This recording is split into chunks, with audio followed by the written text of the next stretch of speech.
Meski bukan mobil off-road, Xenia mampu menerjang genangan banjir dengan ketinggian pinggang orang dewasa. Momen itu terekam kamera dan viral di media sosial, diunggah salah satunya akun Instagram @indocharstuff bersumber dari @akbarjam28 di TikTok. Nampak dalam video, aksi mobil Xenia hitam ini disaksikan ratusan warga dari dua sisi.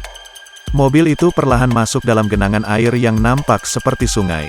Salah seorang warga berada di dalam genangan untuk memberikan aba-aba, saat melintasi sungai tersebut setengah badan mobil pun sudah terendam air. Seorang pria yang berada di seberang sungai turut memberikan aba-aba agar mobil bisa terus maju ke depan. Saat tiba dengan selamat di sisi jalan, para warga menyambut Xenia hitam itu dengan tepuk tangan. Nampak sejumlah kendaraan juga mengantre untuk melewati genangan banjir tersebut.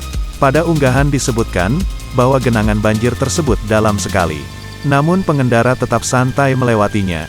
Postingan itu juga banyak dikomentari ratusan warganet. Tak diketahui pasti di mana lokasi peristiwa itu terjadi.